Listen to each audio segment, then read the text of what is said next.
Okay, welcome all. I want to talk about something that I find extremely fascinating. I want to talk about the Marranos and their special connection to Pesach. Now, Pesach seems to inspire, even in people, even in Jews who are somewhat distant from the religion, a certain connection. There are plenty of people who are distant from Yiddishkeit who still celebrate some form of Pesach or another. Obviously, not with all the halachic, minutiae, but they celebrate Pesach. They make an attempt to celebrate Pesach, and this is an interesting thing to observe in the retelling of the history of the Marranos.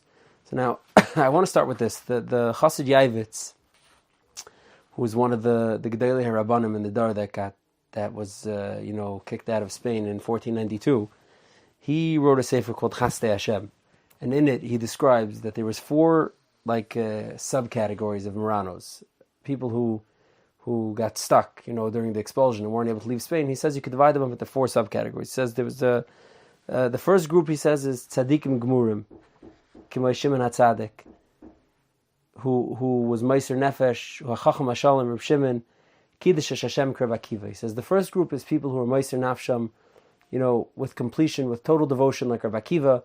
They gave up their lives. They didn't even make an attempt to hide their Jewishness, to alter their Jewishness. When they got stuck behind the curtain that was the Spanish Inquisition, they just they gave up their lives right away.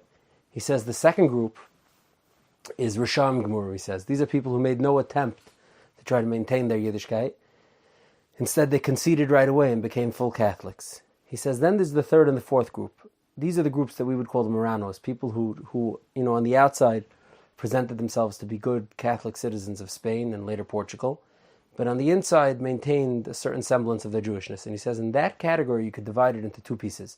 He says the third category is people who, maintain some sort of feeling for Judaism, and therefore they internally maintain some sort of connection, although externally they became Catholic. But he says later on they had opportunities to leave, or they had the ability to do more, or to migrate to a place where they'd have more freedoms, and they made no effort to do so, and therefore you saw that ultimately their intentions were not pure, and they never were really that super connected with Yiddishkeit. He says in the fourth category is people who were trapped for the time being. They had no choice. They had to pretend to be Catholic so that they wouldn't be killed. But at the first opportunity that they could make a run for it, or that they could break to some freedom where they could practice their religion in peace, they made a run for it, and therefore also that libam bal imam, that they never intended to actually become Catholic, and it was all just for survival's sake. Now, this fourth group of Marranos, meaning this group who was just desperately waiting to be able to escape the predicament that they found themselves in and return to their lives as proper Jews, is a group that inspired mitzad echad a tremendous amount of sympathy from the rest of the rabbinic world, from the rest of the Jewish world that interacted with them, and mitzad sheni was something that a significant amount of tshuvas were composed on to dan the exact halachic status of this group in regards to various different halachas. Now, just as a point of interest, the sympathy, we find that there's a tefillah that was printed in certain Sephardic Sidurim, in other areas, in Italy, for example, or elsewhere, where they had a special insertion, a tefillah, where they would say, Achenu Yisrael, V'anuse Yisrael, Hanasunim Batzara B'Shivi Hamakam Yirachim, V'yachenoisem B'avor Shmei Hagadol V'yeshiyem V'yeshienu V'yetziem V'yetzienu Mitzar Levacham Me'afel L'Eira. So like they wrote in a special clause asking for Hashem's mercy on the Anusim who were trapped, under the reign of the Inquisition, so that they could ultimately go and practice their religion in freedom. Now, we find, let's say, about this fourth group, these tmimim, these sincere people who were trapped, and obviously over time, their ability to worship diminished, their knowledge diminished. There was no Rabbanim. We find certain descriptions of them. For example, Rav Moshe Chagiz, in his sefer called Mishnas Chachamim, Rav Moshe Chagiz has a few different references to this group of Marranos. One of them, he writes something fascinating. He writes that it was told to him that there was a minig in among Spanish Jews, of Marrano origin, and this is a minig that maintained all the way up to his dar, which is, hundreds of years later, that when they would sweep the house to clean it, they would sweep from the doorway inward, meaning the regular way to sweep, at least in those days when it was being swept outdoors, was you'd open your door, you'd sweep up the whole room and push all the garbage out into the street. But the Marranos, Spanish, people of Spanish, extraction, had this minig to sweep indoors. And there's a nidin, what the pshat in that is. The Ram Chagiz says the pshat was that, he says some people say that the pshat was because when they would clean for Shabbos, on Erev Shabbos, to prepare their homes for Shabbos, they had to be so careful that nobody should see them, and they would sweep inwards, so no one would even have that they're cleaning their house, because if the inquisitors were to realize that on this moment of Erev Shabbos, punkt, all these families decided to clean their house, they would, imperil themselves, and therefore they were careful to clean inwards so no one would know. The Ram Chagiz himself says that it was a sensitivity that they had to the mezuzah. Like it's covered for the mezuzah, they would sweep inwards instead of sweeping outwards, which is a fine thing. Again, not something that's referenced in halacha. One need not sweep away from his mezuzah, but it Akapanim shows a certain sincerity and a certain simpleness that these Marranos, who even what they may have lacked in education, they made up for in commitment. The Ram Chagiz brings another famous story, and this one's a little more famous. He brings this also Mishnah Chacham. He says there was a Portuguese Marrano who had managed to evade capture and make his escape to Tzfas, and he arrived in Tzfas during the Tkuf of the Arizal. So this is, the Inquisition in Portugal started in 1497, I believe. The Arizal's Tkuf is Be'erach 1550. So you're talking about a substantial chunk later. This is probably someone who's a second or third generation Marrano from Portugal, a simple person who didn't know much, and he heard the Rav in his drasha say about lechem apanim, that on every Shabbos in the Beis Hamikdash they would bring lechem apanim, fresh lechem apanim, and the Rav gave a krechts, and he said, "But achshav b'aveineseinu ein lanu zeh, we don't have this anymore." So this Marrano went home to his wife, and he told her, the Rav said that unfortunately HaKadosh Baruch Hu is denied the pleasure of having lechem apanim, and that's, I feel, something we could do. And from then on, she's committed to baking fresh loaves of bread every Erev Shabbos, and this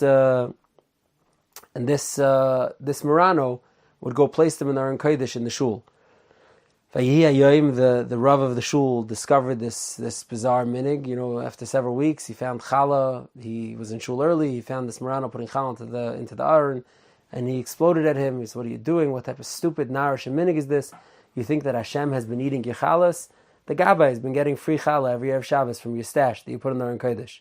And this Marrano, heartbroken, ex-Marrano, heartbroken, went home and he told his wife that HaKadosh Baruch Hu doesn't want our offerings. And the way the Ram Chagiz brings the story, he says that Arizal, who saw what was going on in Deilamis, summoned this Rav to his house and he told him, "Tzav lebeischa kimei sata." Prepare your last will and testament because you deprived HaKadosh Baruch Hu of a tremendous hana that he had from this simple Jew. So I shared this story only to show the simple and sincere yet amratzistic commitment to Yiddishkeit that this fourth category that the Mishnah, that the Chassid Yavitz describes of Marranos had, in their gishat towards everything Jewish. Now, one of the so amongst the Paiskim, there's many different shaylas. L'mashal about the yichus of these people. Are they Jewish? Are they not Jewish? Meaning someone who's a few days of lived a few days under the Inquisition and is a Marrano, is he considered a Jew? Is he not considered a Jew? And there's a tshuva from the Shut Yachin Ubayaz, which is two brothers actually, children of the Rashbash, grandchildren of the Tashbits, who lived in Algeria, I think, and they write over there a tshuva. And this is a little bit early, just for context, meaning the Inquisition didn't really start when the expulsion from Spain happened in 1492. The Inquisition starts in 1393 or 1392, when waves of Christian conquest begin to take over different areas of Spain. So with them, they bring this Inquisition, this persecution of Jews. The Rivash and other Gedolim were exiled from Spain almost 100 years before the exile really happened. They were part of the first wave of victims of the expulsion. So the Tashbits is a contemporary of the Rivash. He lives in the late 1300s into the 1400s. So his Einiklich are writing this in the late 1400s. They're even writing this before the real full wave of expulsion kicked in, in 1492. So what they're writing is not something that Dafka withheld the test of time, but they write over there that he says ve'elu anashim ba'odim b'giyusam rubam nasu nashim ki yotzebem mishumadus mizari Yisrael. He says the minig amongst the Marrano Kehilas that remained in Spain at this point and later Portugal was to marry only from amongst their own kehillah, from the kehillah of Marranos, meaning they kept good records of who's who amongst their kehillah, and they would marry from each other. So much so that in the Shut Yachon Bayaz, they rely on this to say that they're Becheskas Yehudim. They have good yichas, they're Jews, and you don't have to worry about them. Similarly, the Binyamin Zev in a tshuva that he has about this, he writes that his language is V'kol shekein shein enam mischasnim im hagoyim klal, v'enam michal and Shabbos v'rhasya, im loy b'fnei hagoyim mishum pachad nafsham, du oynes lehem, v'oichlen matzah b'Pesach, v'kachin ha-sheseim b'kedushin, v'chashvirin l'hu ka'arol shemesu achav machmas milu du Yisrael gomer. The Binyamin Zev writes as well that since they are so makbid on various halachas to the extent that they can be, and they only marry amongst their own ranks, so they have the din of like a echad shemeis achav machmas milu, where he's considered an Einis Gomer, and he's considered a real Jew. Now, I will note that if you look in the language of Binyamin Zev does point out Va'ichlin Matzah. You already start seeing this pattern that the Marranos, from the few things that they were very, very intent on maintaining, that they maintained even through their long, harsh existence under the boot of the Inquisition, was Va'ichlin Matzah, that they were very makbid about Pesach. Now, there's many, many other different halachic discussions that come up in the Chuvas about the status of the Marranos. For now, I think for what's relevant to us, I think that's enough of an introduction as to the prevalence of this fourth group of Marranos who were sincere, not super educated, and extremely persecuted. Now, the interesting part that I wanted to discuss today is the Marranos' special commitment to Pesach. Now, there's two stories that I want to share about this that I think are worth sharing. The first one is a fascinating little tidbit in history. In 1914, a Polish Yid by the name of Shmuel Schwartz moved from Poland to a small town in Portugal.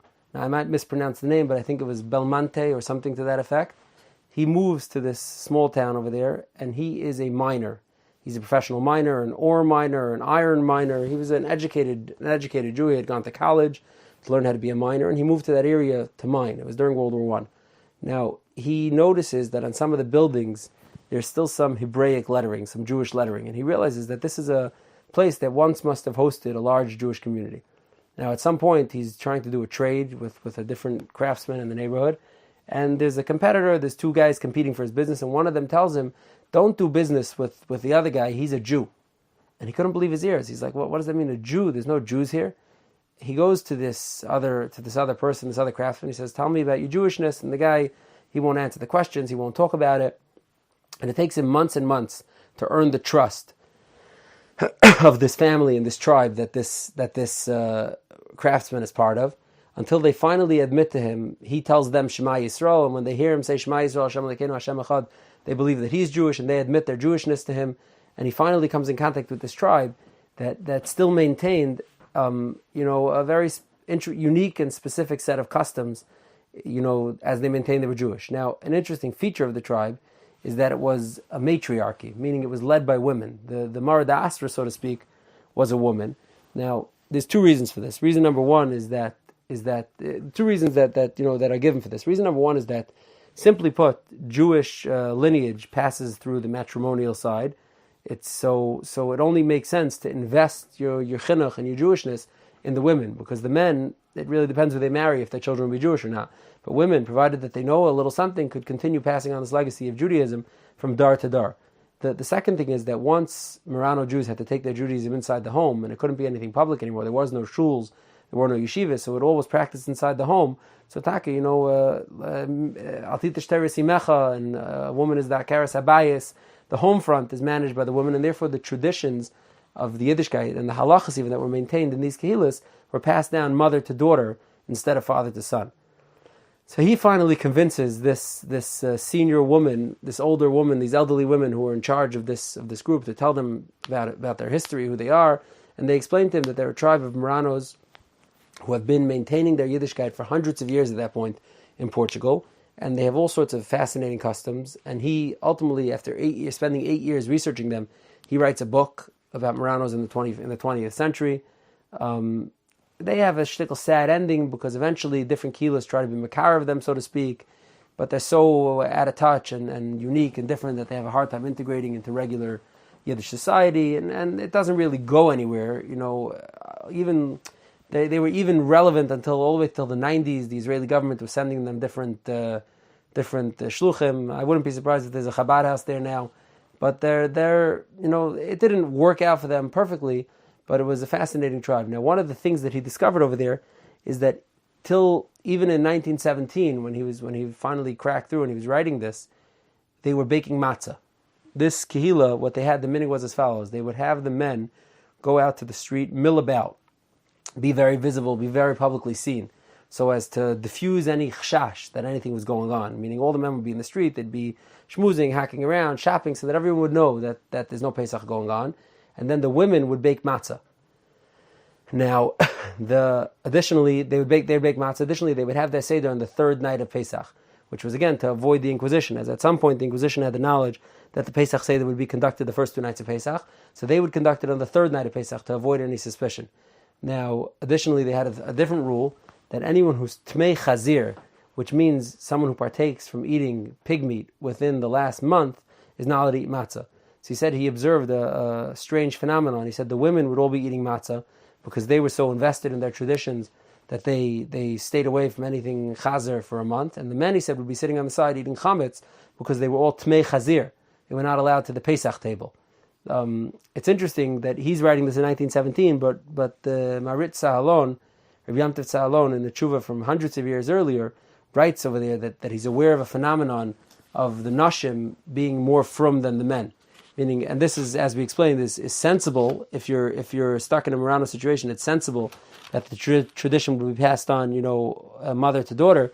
But he writes that he knows of many women who, even though they're so careful to marry into the tribe and not marry, non-Jewish men, but their husbands are totally agishmad, and they eat chazer. And he says he knows of women who have 2 separate pots, one to make kosher for themselves and one to make treif for their husbands. So this is an interesting occurrence of the Rabbi Yom Tov Salon's tshuva from hundreds of years earlier showing up in reality in 1917 in the 1900s. Now, a second story of Pesach in the Marrano Tzibur that to me was fascinating is the Inquisition did not just stay in the Iberian Peninsula. It started in Spain and Portugal. The Inquisition, the expulsion in Spain starts in 1393 all the way up to 1492 on Tisha B'Av is when the final expulsion is, around Tisha B'Av, when the final expulsion is and no Jews are allowed anymore, and the Inquisition goes into high gear to eradicate, crypto Jews, anybody who's pretending to be a Christian and isn't really a Christian. So a lot of them move over to Portugal. 5 years later, Portugal joins in a treaty with Spain, and they also launch an Inquisition. Now, eventually there is a separation there, it goes back and forth, but the Inquisition also followed anywhere that was a Spanish colony, anything that was Spanish controlled throughout the globe. As the Spain was colonizing different parts of the New World, the Inquisition followed with. So to the point that one of the most well-documented and expansive descriptions of an auto de fe is from the 1649 auto in Mexico City. Now, what happened in Mexico City is there was some sort of the Inquisition launched a tremendous case in 1642, alleging that 200 crypto Jews, Marranos, who lived in Mexico, who had moved there to escape the Inquisition, were plotting to overthrow the government and to harm, government interests. And they had some of these people in prison for 6 or 7 years as the investigation was played out, as the torture was played out, as the forced confessions, as the conversions, until ultimately ending in a very public auto de fe in Mexico City in 1649. Now, one of the main, standout characters in the book, and these books are been translated, but these were written in Spanish by the inquisitors themselves to document, their work. So there's tremendous amount of detail and documentation from these Inquisition endeavors in Mexico City. Is a woman who was, again, she was like the Rosh Hashiva of the community, as we saw that this was a womanly role. Her name was Dana Blanca Enriquez, and she was called something Rabbiner, I might be saying the word wrong, but she was referred to as like the teacher of the Kehillah over there. She was a Portuguese woman who had moved to Spain to avoid the Inquisition. At 50 years old, she was arrested. She had been a wealthy woman in Mexico City.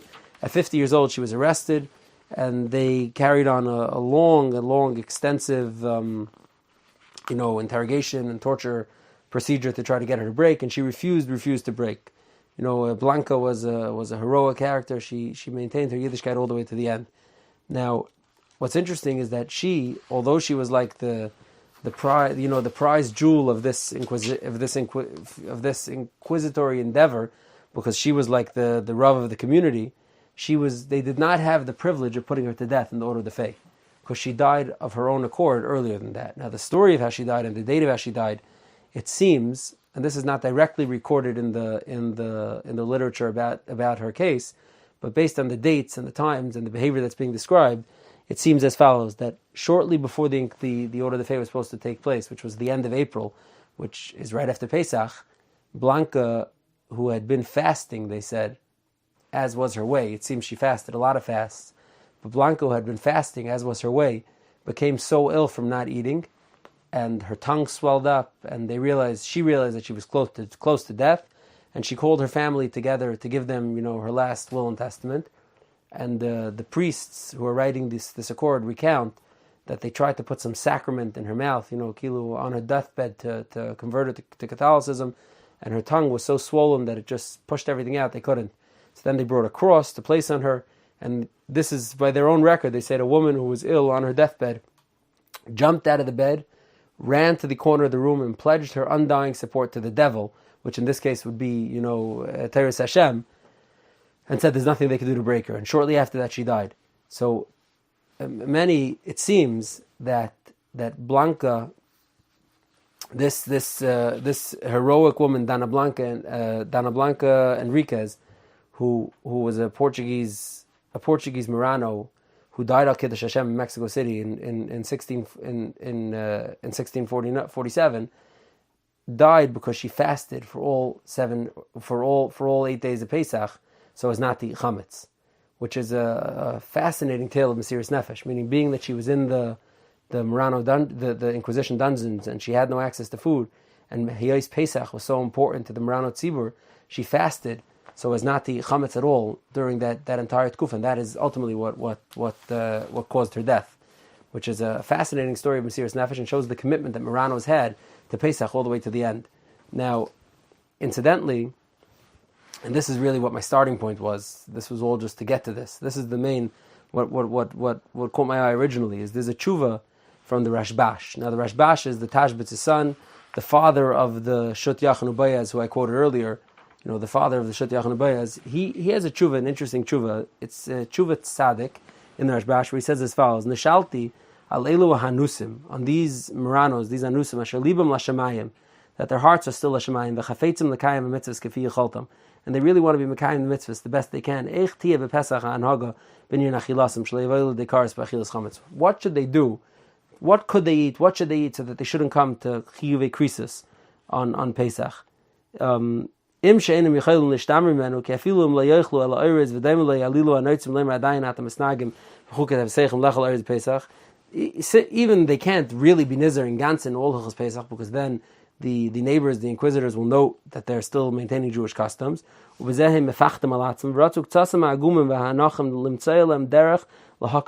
asking, what's a way to mitigate this? Or how can we mitigate the Isurim Pesach? Although we clearly understand we can't totally, not be over the Isurim Pesach, because we need to show our good faith to the inquisitors that we're not Jewish. But what can we do to mitigate the Isurim? So he has a tshuva over here where he goes into the and he says, Mashayir Ali, he says that they're allowed to eat it, they're considered pikuach nefesh. But then he says, Lamaisa, we start off with a kal kaidim. The rule of all these things is we try to start with kal kaidim. So he says as follows: Me'ata be'elu anusim im efshel lases matzah ashira. If they can make matzah ashira, kagon she'lo sheis b'chalav loyechel b'basar. Make milchige matzah, with milk in it instead of water. Oh, yilish b'shemane b'dvasha b'yayin. And the idea is that all these cases where you make somewhat of a fluffier, more presentable bread, where it's not recognizable to the inquisitors that it's matzah, you'll be able to get away with it. Calls a nasa beheter ve'ein bedavar beis mechush. Ubelayla rishona kol sheyechel kazayis matzah ki mitzvah be'erev techel matzahs. One kazayis is enough.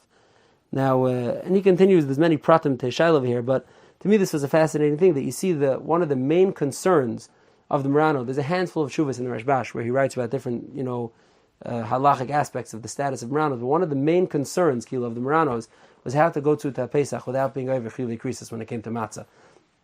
And similarly, you see with this heroic woman from Mexico City, that was also a great concern. That was a place where the Marranos would draw a line. Now, there's just one other thing that I came across. There's a Sefer Eimer HaShikha, which is a Sefer also written by someone who survived the Spanish Inquisition. And they write over there a story about someone, Reb Moshe Efrani, who later on becomes Baal Tshuva and moves to regular, Jewish populated areas and comes around. But at that time, when Reb Moshe Efrani, when his father died, Moshe Efrani knew nothing about the fact that he was a Jew. On his dying bed, his father told him, "We're Jewish, and I want you to go, seek out the Jews where you can." And it says that he went from town to town looking to try to find, some other Jews who could teach him, who could show him something. And this is in Spain during the height of the Inquisition, where everyone was mamash under wraps and nobody would be open about the Jewishness.